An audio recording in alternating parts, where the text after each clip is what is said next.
Crossing the Nullarbor Plain is a unique and fascinating experience that offers a glimpse into the vast and remote stretch of land that is home to ancient limestone cave systems, towering sea cliffs, shifting dunes, and abandoned buildings that are all a testament to its prehistoric and human past. For many of us, when we think of the Nullarbor, we think of endless kilometres of desolate landscape. Join us as we take you on a journey across this iconic area and uncover some of its magic along the way. Although these days the route is sealed from end to end, we still think it's one of the best remote outback road trips in Australia. Our journey begins near the Gawler Ranges at a brilliant private donation camping area. Wattle Grove Rock Campground was the perfect place to relax for a few days and prepare ourselves for the crossing. The rock itself provides a natural playground for the kids to explore and climb all over. A fantastic opportunity to burn some energy before a long few days in the car. From here we set off towards Ceduna to restock. First up, fuel. We rabbit on about saving money on fuel all the time, but I think it does make a really big difference. Coles Express is by far the best we've found. Not sponsored, but Coles, if you're watching, you're welcome to sponsor us if you want to. We could really do with some extra fuel money. But yeah, you can spend spend $20 in store when you fuel up and you save 10 cents a litre on fuel, and you can add that to any other discounts as well. So we just spent $20 in store and saved $14 off our fuel by spending that. So yeah, when you're buying things that you're going to buy anyway, like for us, a lot of milk for our coffee and bread and the basics, yeah, it's basically it's a huge discount off either your groceries or your fuel, depending on how you're looking at it. But yeah, it makes a big difference. So we just got fuel for $1.92, which is pretty good at the moment, in Ceduna. And then we saved 14 cents in total because we had a 4-cent discount as well added on. So saved 14 cents in total off that. So pretty cheap fuel. Probably the cheapest we're going to see for quite a while, I reckon. All right, get this put in the fridge and then we'll go and get some groceries. What animal wants to pack this fridge? What wants to pack this fridge? I packed the fridge. It's disaster. So what we didn't realise last time we crossed the Nullarbor is that the quarantine checkpoints for the border are at different locations depending on which direction you're coming from. So they're not both at the actual border line. So if you're coming from Western Australia, the checkpoint for quarantine is Ceduna, which is where we are now. So you can buy your groceries, take them across the Nullarbor, and then once you get to Ceduna, then you get checked for the South Australian quarantine. However, it's the opposite in that we're in South Australia, we're in Ceduna, but heading into WA, the quarantine point is not for another few days once we actually touch the WA border. So what I've done is, knowing that we've probably got 2 or 3 days of fresh veggies that we can have before we hit that line where we will be checked for quarantine. But then after that, we've then got another few days where we won't have any fresh groceries with us, but we'll still be a few days from a supermarket or a decent big size supermarket. So we've just been on the website for the WA government quarantine website and checked what we can and cannot bring in. There are a few fresh things that we can bring in. Just check the website so that you're up to date. But we can bring in things like carrots, mushrooms, as long as they're commercially packed, and some sweet potatoes. The rest of this is just what we're going to eat in the next couple of days. So planning wise, we've got fresh meals and salads for the first 2 days. And then we've gone into our long life staple foods, so things like apricot chicken, we're going to have tuna mornay and like Latina pasta stuff, which will just get us through the other side of the checkpoint, still eating some reasonably decent food, and make sure we're all prepared for our Nullarbor crossing. We've also got on board a heap of dried fruit. Like, have a go at this. I'm excited. I've got a 24 pack of dried mangoes and a heap of dried pineapple, so pretty keen to use them for something special, Christmassy sort of treats. And then just up in the cupboards up here, I stocked up when we were in Aldi. I bought a heap of dried biscuits and Cruskets and things like that, and then I've got all the spares underneath the seats. So we are fully, we're decked out, ready to go, but just making sure we don't waste any food and making sure we're prepared. We've also just stocked up on fuel And in Ceduna, there's an awesome little water point to fill your caravans. It's $1 for 150 litres of water. Doesn't matter which direction you're going, Ceduna makes a great stock up point. So if you're like us heading west, great to stock up before you hit the Nullarbor. If you just come across the Nullarbor, you'll have just been through the quarantine point. You're probably low on water, so a great spot for that as well. So yeah, it's a great spot either way. We'll show you at the other end where we'd recommend stocking up before you come, depending on which way you're going.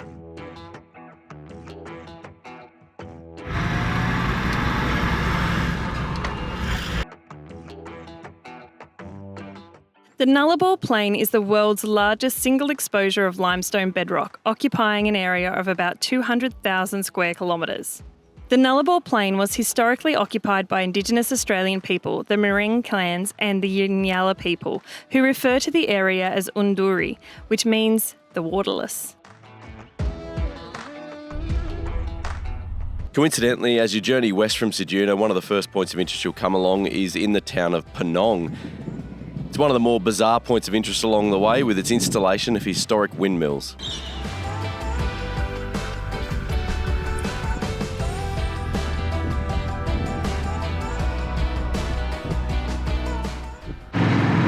We've just been really unlucky so far. We've been for a lot of this trip, trying to find a truck or a caravan or something to slipstream. Really thinking I might pull into the next rest area or town or whatever and just sit there and wait for something big to roll through and then chase it and follow it. Just to save a couple of litres, you know? Every little bit counts. We do have the wind in our favour today at least, and that's worth planning for. There's something you can't do anything about when you're crossing the Nullarbor is the wind. I think no matter what you do, it's always windy, and although there is some pretty good tree cover for a lot of it is also very exposed to the wind. But the wind isn't always going the same direction, so it is worth checking the forecast, I reckon, if you've got a little bit of time up your sleeve, and check the forecast for which way the wind's going to be going. So we had a rest day yesterday, which we kind of needed anyway to get some work done. Liz did a design course and I got a video edited, but it meant that yesterday the wind would have been on our nose. Today it's on our tail, so it's the difference between 15 k's an hour of wind as a headwind or 15 k's of wind as a tailwind makes a massive difference to your trip.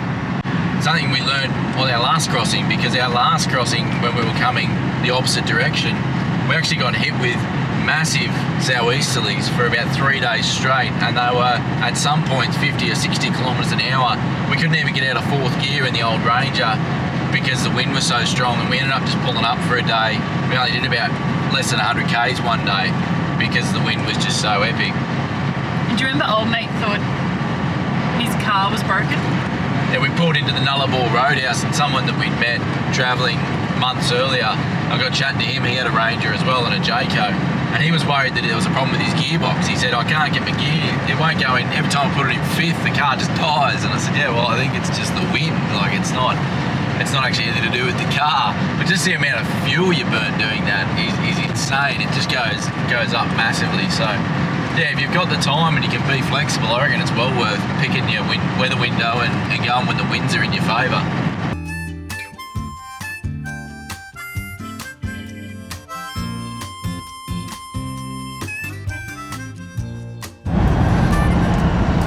Got him!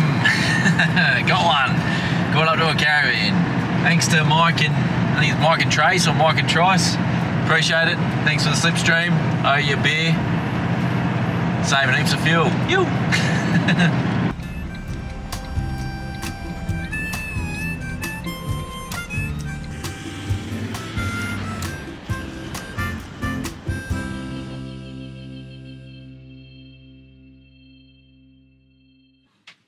Morning. Morning!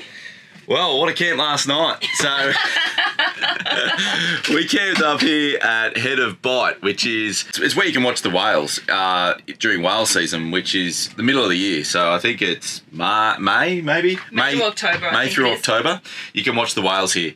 But turns out in the off season they just lock it up, which is a bit weird. Not really sure why, because there's a boardwalk and things there, and we could look at the ocean still, even if there's no whales in it. It'd be a good spot to go and check out. But anyway, you can camp here, which is what we did, but it's pretty ordinary. It's just a gravel pit in like this compound. It's basically a car park, But the With a Wikicamps, fence. yeah, with like a 6-foot fence around it. But the Wikicamps reviews were quite good. It was 50. They had 52 reviews, and it was a 4.5-star campground. And I thought, Yeah. beauty. Don't need to go any further. That'll do. So all we've put it down to is that And- during the whale season, it probably is a good spot to camp because it's really close access and easy access to Head of Bight to go and watch the whale. So where we are now, it's the Head of Bight, but it's also the very start of the official Nullarbor Plain. We're at the eastern end now. There's just so much to the Nullarbor that I always think, you know, desolate, dry spaces, but really it's like limestone cliffs, caves, epic views, beautiful sunrises, amazing sunsets.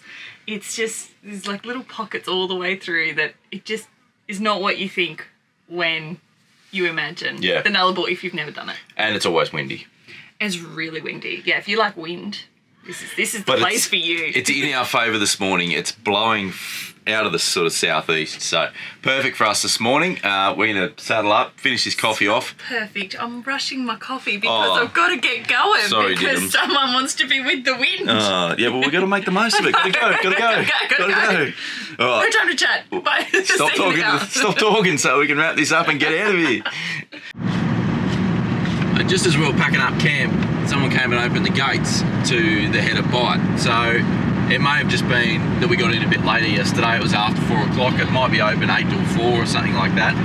So we're just going to go in and have a quick look and check it out, see what's here, and check that out on our way out. It's only a couple of k's out to the coast, and then we'll continue our journey west. All right. So it's $9 an adult, and kids under 15 are free. It's a 1.2k return walk. I reckon let's do it. Like, it's $18.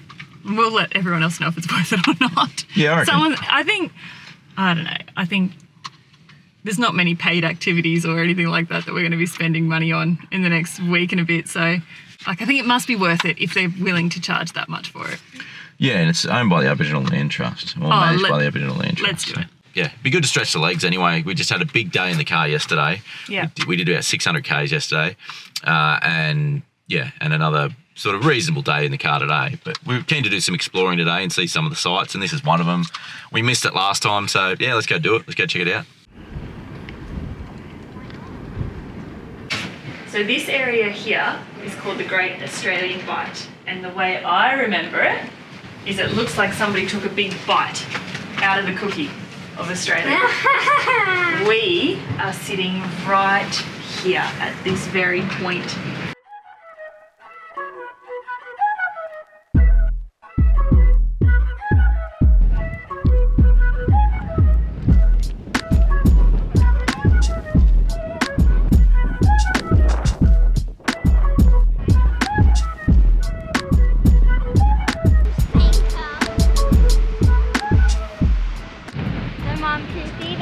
This is a sick spot. Yeah, it's a big flat one. I knew. Oh, I see what you mean. Yeah, there's little. Yeah. Yeah. Yeah. It does. Yes, like a little geyser. Yeah, it's like tiny little blowholes. It's a blowhole.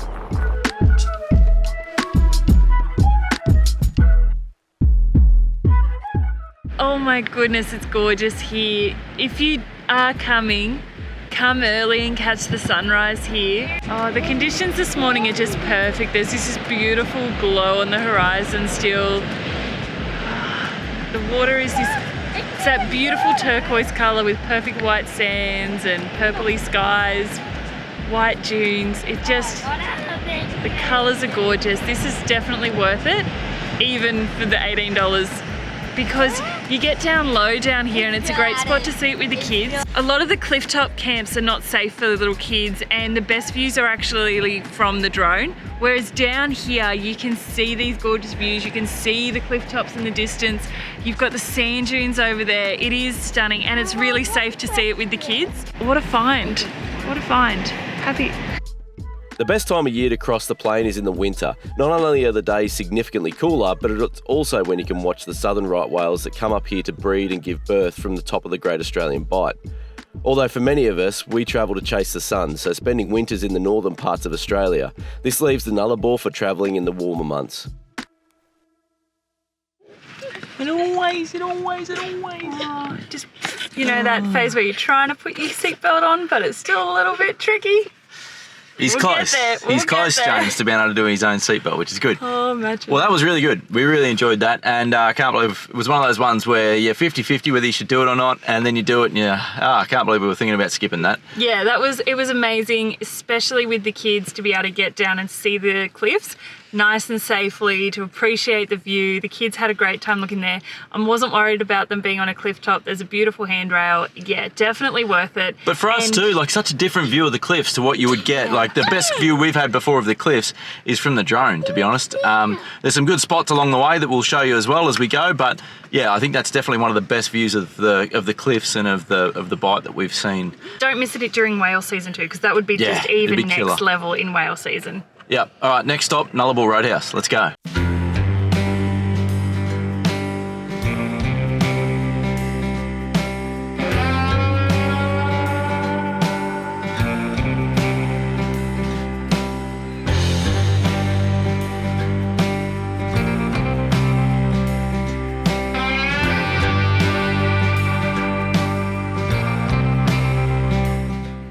Alright, so we've just pulled into the Nullarbor Roadhouse and there is an almighty gale blowing up dust everywhere. People are getting blown around. Simon's just spotted another couple of travellers who have got their tyre off their caravan, so he's just going to offer to give them a help. So I'm just going to hang out here with the kids for a moment while this gale's going on so we don't get sandblasted, and then we'll jump out and have a look. Well, we made it to Nullarbor Roadhouse. We were going to show you guys in around a few things here, but the wind is just horrendous at the moment. Yeah, there's just dust kicking up everywhere, blowing in their eyes. So if you want to see a few shots of the Nullarbor Roadhouse, I'll leave a little thing up here and you can go and watch our video we did last time. We did it a couple of years ago where we went inside and had a look at some of the artifacts here, which I think is really cool, some of the history of the Nullarbor. I think we're going to make track, so use this wind to our advantage and start punching a little bit further west and see what we find along the way. We were going to go up and have a look at some of the cliffs and some of the caves and stuff, but again, I just think in this wind, it's just not going to be pleasant. So there's plenty more to look at. We might go and find somewhere to camp up and check out some caves tomorrow. How did the people go with their caravan? Because I told them you went to go help them. Went to see if old mate needed a hand. He just he thought one of his bearings had gone because his hub was getting hot, but it was just his magnet from his drum brakes had come loose and he's lost somewhere in it, it's lost the clip, so we just disconnected it, so he'll just have 3 brakes to get him to Esperance, which will be fine. I always like to just places like this, just check if people need a hand, even if you don't really know how to help them. It's always a nice courtesy thing to do. And our stone stomper pole, like the bit of conduit we use to keep as a spreader pole, just keeps sliding. I'd add a bit of tyre wire on it around the bike rack to try and keep it there, but it just wasn't doing the trick. It was a bit of a temporary measure, and now I've just done another temporary measure, and I'll fix that one day. Like a lot of things. But I just drilled a hole through it, and put another bit of tyre wire, so now it can't. At least it can't move side to side now. All right, let's get out of this windy crap hole and try and find somewhere nicer to hang out. Let's do it. We don't need fuel here? No, we don't need fuel. We're going to get fuel. Fuel here is quite expensive, so yeah, not a bad spot for a splash and dash if you need it, but long range tank for us means we don't need fuel here. So yeah, it can be worth carrying either jerrys or having a long range tank's really worthwhile, especially out here, to be able to pick and choose a little bit more where you fuel up or just need less fuel when you do to get somewhere that's either expensive or you're just not too sure of the quality of the fuel. Not saying that's my issue here, it's just the price, but we'll keep going. We'll get fuel at U-Club. We can easily make another couple hundred Ks, so especially if we can make most of this wind.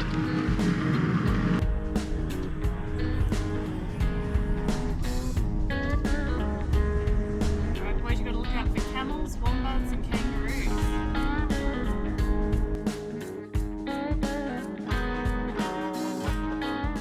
Although the Nullarbor Plain is only a few hundred kilometres, most refer to crossing the Nullarbor as the drive between the South Australian town of Ceduna on the Eyre Peninsula and Norseman in Western Australia. This total journey is around 13 hours and 1,200 kilometres, so you can bet you'll need to factor in a few fuel stops along the way. There are around 12 roadhouses you can fill up at, but they vary significantly in price. We've seen as much as 50 cents per litre difference separated by less than 100 kilometres, so it pays to plan your trip carefully.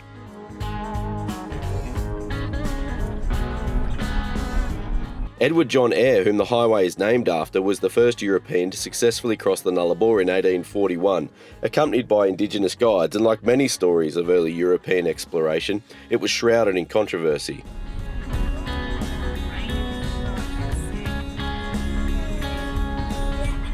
Dotted all the way along the Nullarbor, as you're driving along the Eyre Highway, there are dozens and dozens and dozens of just little side tracks that lead off to a whole range of things. You could spend, honestly, weeks, months probably exploring them all and still not see it all.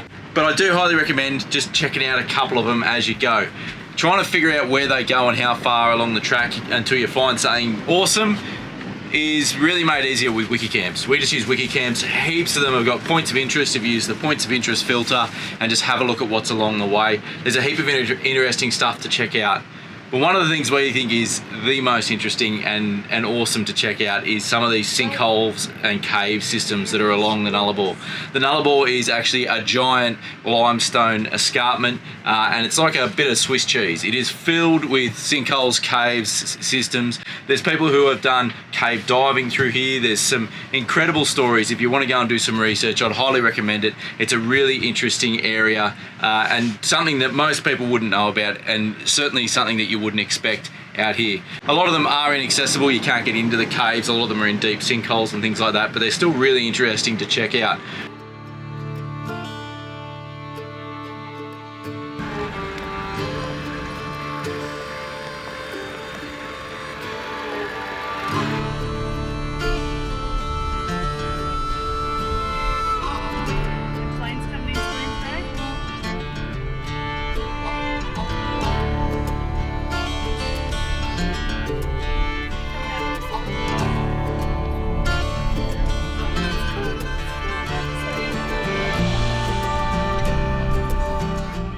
Alright, it is windy out there, so it's hats off, hair ties, tying the hair up.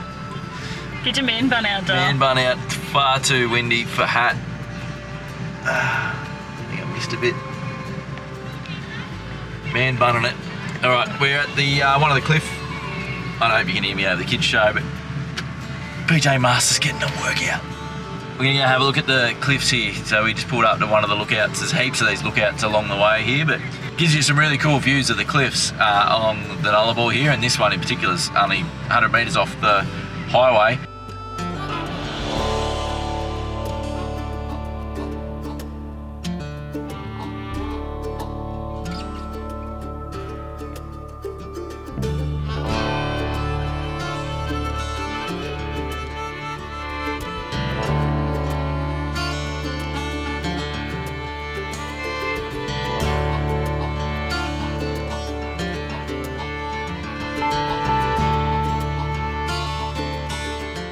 Oh man, that is so hot out there. It's just like this hot wind is just blowing in. It is so gusty out there. My throat feels like it's on fire. We just jumped back in the car. It's at least 20 degrees cooler in here. I'm glad we made that stop off. We were tossing up a few different spots along the way. A lot of these points of interest and stuff we're stopping at along the way, I'll put links in the description below. And if you've got any other hot spots, just leave them in the comments for everyone else to use as a resource so that this video is even better for someone who's got a heap of time to explore in little nooks and crannies.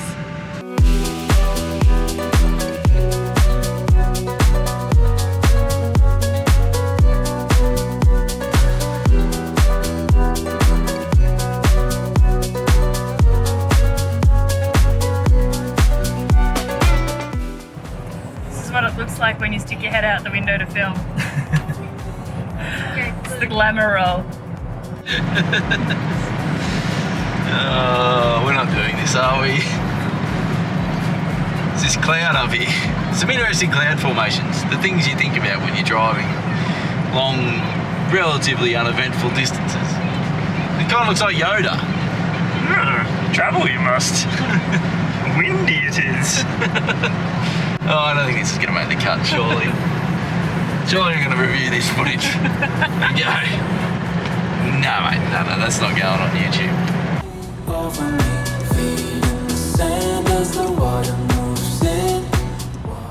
Well, how quickly things can change. It was only a few minutes ago we were really struggling with the wind.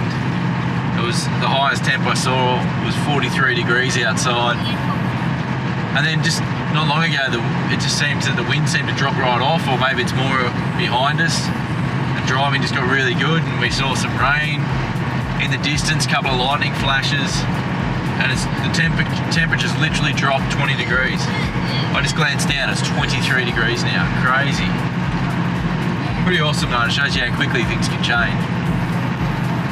Yeah, we're just figuring out the best option for camping tonight. Where we were going to camp might be a bit exposed to the wind, so we're just trying to figure it out. There are some storms rolling through as well, so there's not a lot of protection from the wind. A lot of these camps around where we are, we're about 40 k's from the border, still on the eastern side of the border. We'll see how we go. We'll keep poking along. Driving's a bit easier now that the wind's shifted, or we have. I'm still not quite sure which one has worked out the best, but yeah, we'll work it out.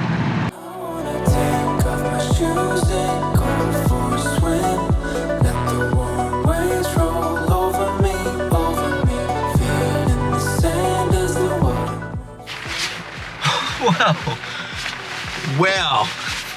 We've had a couple of seasons today. We're just in the middle of this storm now. There is huge lightning crashes all around us, but we found a wicked camp just here. We're 13 k's from the WA border. Funnily enough, we've been running the air conditioner while we've been driving the last couple of hours because it was 40 degrees, and we were worried when we pulled up the van to be really hot.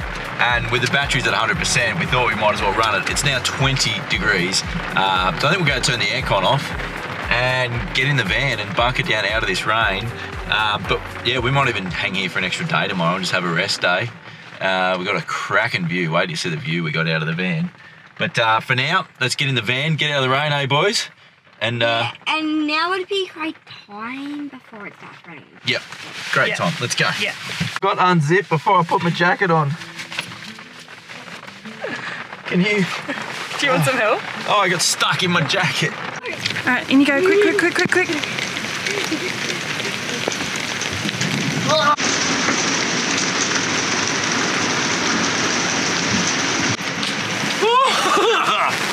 It's puking down.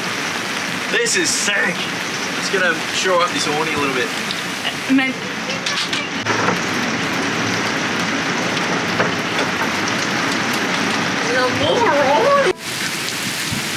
I think we pulled up at just the right time. It's hectic out here. Have a go at this. The lens has got stuff on it, but yeah.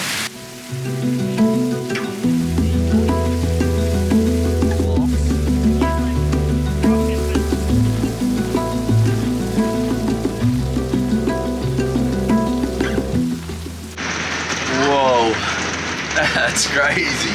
Dad, can you go out here one more time? No, probably not. What's out there? iPad. Oh, your iPads. Did you turn the air conditioning on? Nah.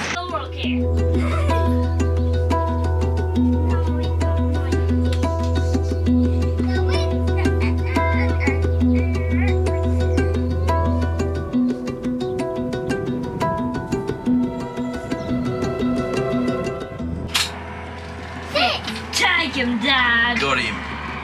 And also, you kind of had to.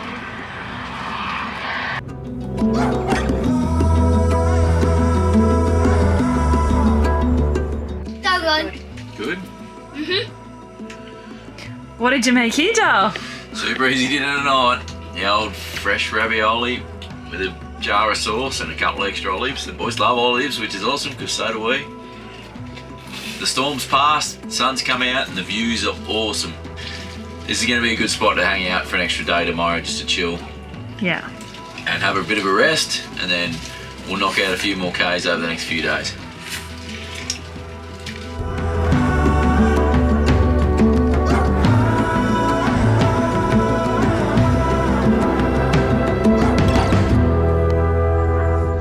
Thanks for watching. Hope you enjoyed part 1 of our Nullarbor crossing. Don't forget to hit that subscribe button, and we'll see you next week for part 2. See you next Sunday.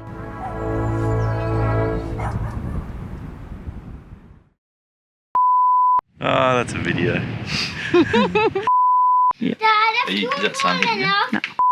I think that'll be too windy for We've been... Hey?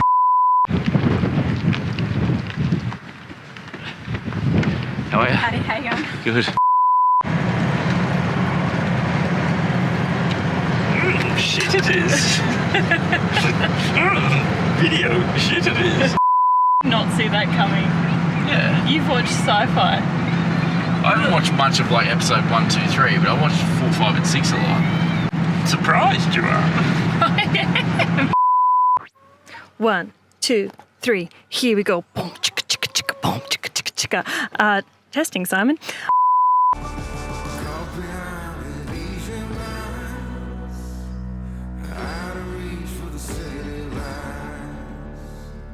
This ain't where I belong.